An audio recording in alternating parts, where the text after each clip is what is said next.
माँ तू सबसे प्यारी है, माँ तू जग में न्यारी है।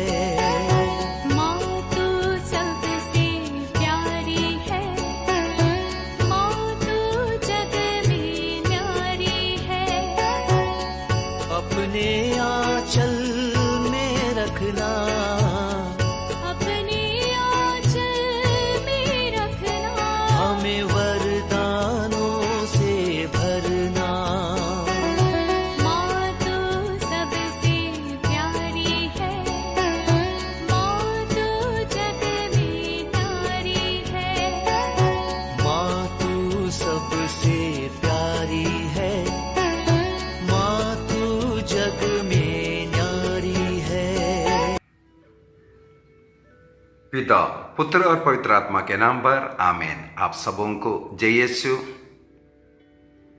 एक भाई ने सवाल किया है, मैंने एक क्लास डाला था, कुछ झूठे प्रचारक लोग घर में घुस आते हैं, गलत चीजें सिखाते हैं। इस प्रकार घर के अंदर ही कभी कभी पति किसी विश्वास में, पत्नी किसी और कलीसिया में, बच्चे किसी कलीसिया में, इस प्रकार घर के अंदर ही फूट डालने वाले कुछ लोग। तो सवाल ये किया है, जब ऐसे लोग आते हैं क्या हम अपने घर में उन्हें प्रवेश करने देना है? और किसी ने ये भी टिप्पणी लिखा हुआ मुझे पढ़ने के लिए मिला, ऐसे लोग जब हमारे घर में आते हैं हम प्रवेश करने नहीं देते हैं, उन्हें भगाते हैं। तो एक भाई का सवाल है, क्या हमें ऐसे लोगों को घर में प्रवेश करने देना है कि नहीं? यदि उसका सवाल का जो जवाब सीधा सीधा दे, सबों को अपने घर में स्वागत करना अच्छी बात है। सबों को घर में प्रवेश अगर कोई आता है उनको स्वागत कर लेना चाहिए, आदर सम्मान करना चाहिए। और यदि कोई प्रार्थना करने के लिए चाहते हैं जरूर बोलना, प्रार्थना कीजिए, लेकिन आपको ध्यान रखना है, उनसे ये भी बोलना है हमारे विश्वास के खिलाफ कुछ नहीं बोल सकते। इसकी स्वतंत्रता उनको नहीं है। किस विश्वास में कैसे जीना है इसका अधिकार हमें प्राप्त है। और साथ ही साथ ऐसे लोग क्यों हमारे घरों में घुसते हैं, हम लोगों को क्यों भटकाते हैं? कई लोग ऐसे लोगों के बातों पर क्यों गिर जाते हैं? इसका पीछे का सबसे पहला कारण है, हम धर्म ग्रंथ नहीं जान रहा है, हम कलीसिया के नियम नहीं जान रहा है। कलीसिया में तो है, कैथोलिक तो है, लेकिन कैथोलिक कलीसिया जो शिक्षा दे रहा है या धर्म ग्रंथ जो शिक्षा दे रहा है, हम उसकी पढ़ाई नहीं कर रहा है। तो सबसे पहले हमें धर्म ग्रंथ की ज्ञान रखना जरूरी है। रोज बाइबल पढ़ना है, उसका मतलब समझने की जरूरत है। यदि आप कुछ करते हैं, मान लो आपके घर में किसी संत का मूर्ति या तस्वीर रखा है, आपको इसका अर्थ समझना चाहिए। क्या आप इसके द्वारा मूर्ति पूजा करता है या आप उस संत का आदर करता है? तो आपको सही ज्ञान होना जरूरी है। कई लोग चर्च जाते हैं लेकिन उनको मिस्सा बलिदान का अर्थ ही नहीं मालूम। सबसे बड़ी जो प्रार्थना है, उस प्रार्थना में बस मुझे इतवार को चर्च जाना है, बस वहां पर अटेंडेंस हो गया, लेकिन उसके द्वारा प्राप्त आशीष कृपा आप नहीं पहचान रहे। इस कारण जहां मिस्सा बलिदान नहीं है, जहां प्रभु का शरीर रक्त नहीं मिलता, उसकी ओर आकर्षित हो रहा है। वहां वचन है, हम वचन नहीं है, ऐसा कई लोग कंपेयर करके बताता है। क्या कारण है? वे लोग केवल बाइबल सिखा रहा है। बाइबल ही सब कुछ नहीं है। ईसा मसीह ने क्या केवल बाइबल को सिखाया? ईसा मसीह ने अपना शरीर रक्त को फिर देने की जरूरत ही नहीं था।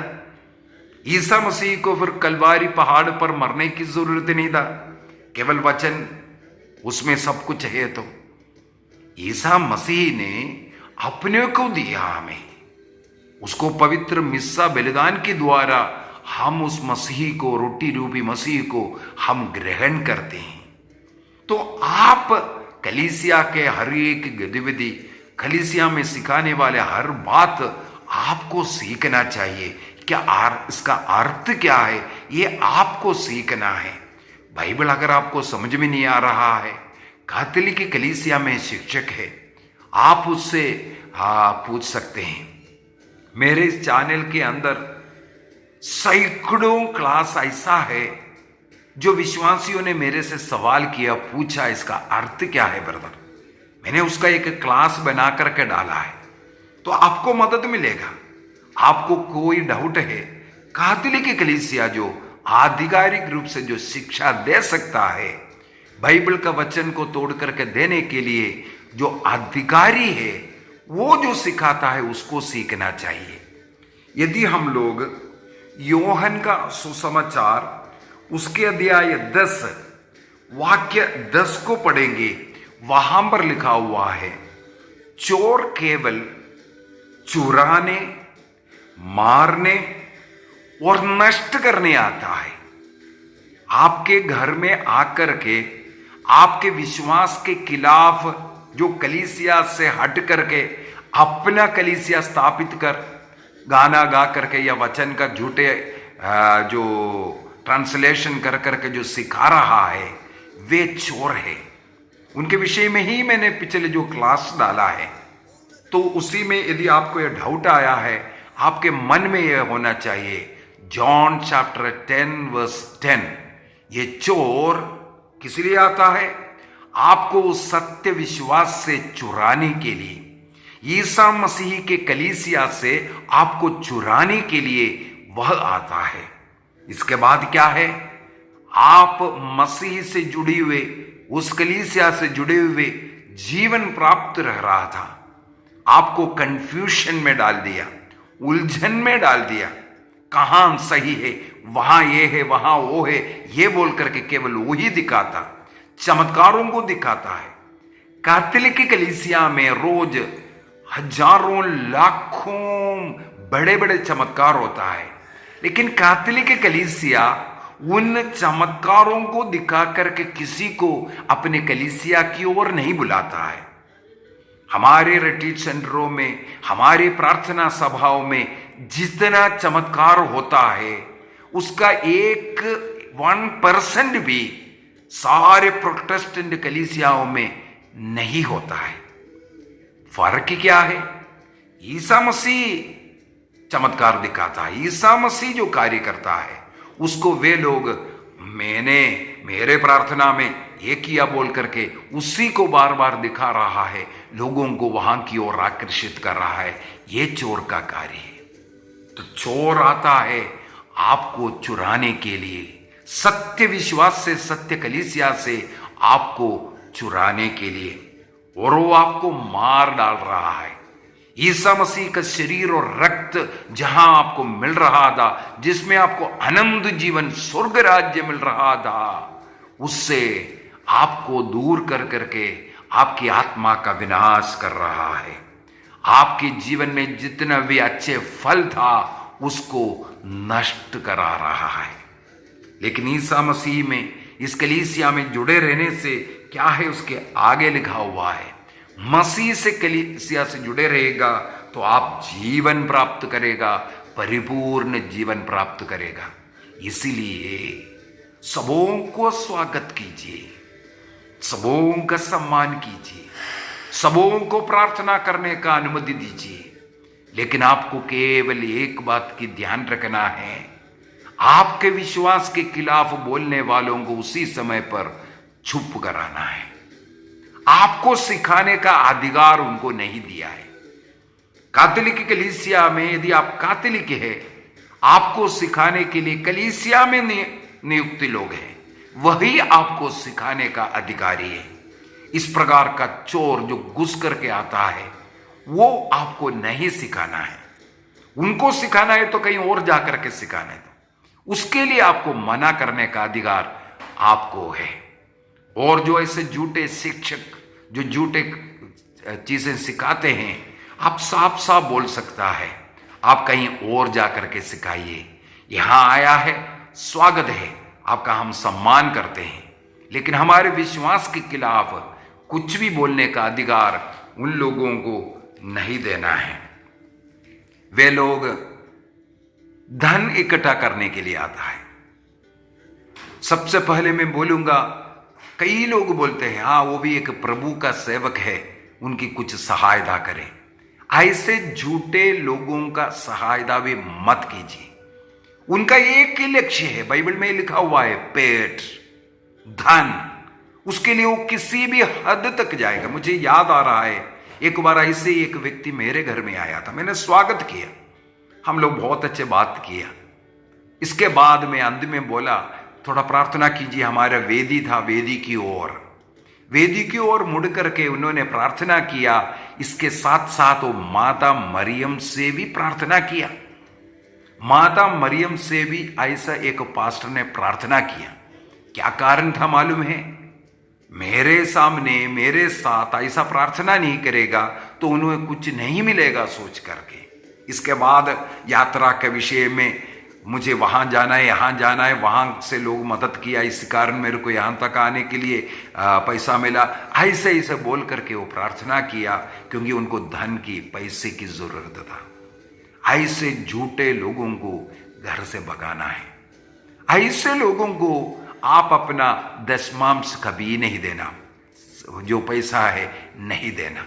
पैसे के लिए घूमने वाले लोग, ऐसे घर घर जाकर के लोगों को मारने वाला, सत्य से हटाने वाला, उन लोगों से आपको डरने की, दूर रहने की जरूरत है।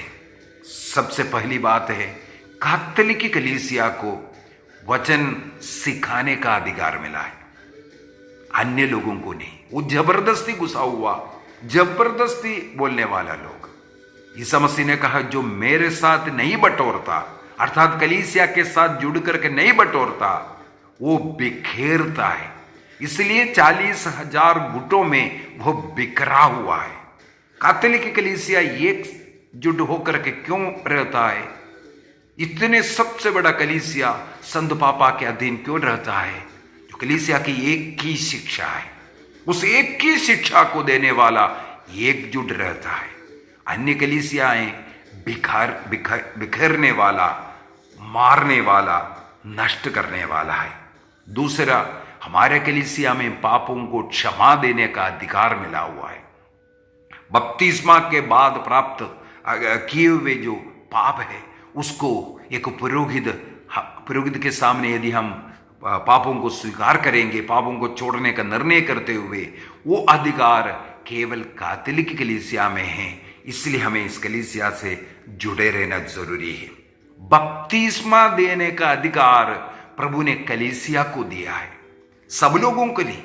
मैं बपतिस्मा नहीं दे सकता, मैं कलीसिया का सदस्य हैं, फिर भी नहीं। क्यों? अधिकारी केवल दे सकता है।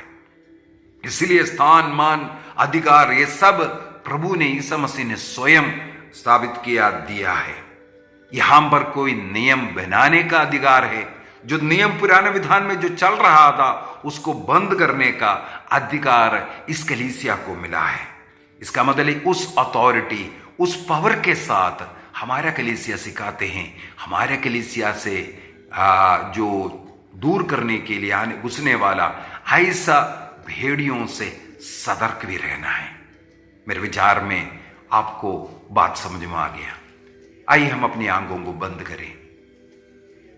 ये सिनडल वर्ष है, ऐसे लोगों के लिए प्रार्थना कीजिए, क्योंकि इस वर्ष 2023 अक्टूबर तक के समय पर हम लोगों को उनके लिए प्रार्थना बहुत करना है जो कलीसिया के विरोधी है, अन्य शिक्षाएं लेकर के सत्य कलीसिया से लोगों को अलग कर रहा है। ऐसे जो लोग झूठी शिक्षाओं में, पाषंडताओं में पड़े हुए हैं, उनके मन परिवर्तन के लिए और सत्य का ज्ञान उन्हें प्राप्त हो, सत्य आत्मा उसमें उतर आए, शैतान के चेले नहीं, ईश्वर के चेले बनकर रहने की कृपा उन लोगों को मिले। प्रार्थना रोज कीजिए उनके लिए, उनके मन परिवर्तन के लिए प्रार्थना कीजिए, ताकि वे भी सत्य को स्वीकार कर सके। पिता, पुत्र और पवित्र आत्मा के नाम पर आमीन। आप सबों को जय यीशु।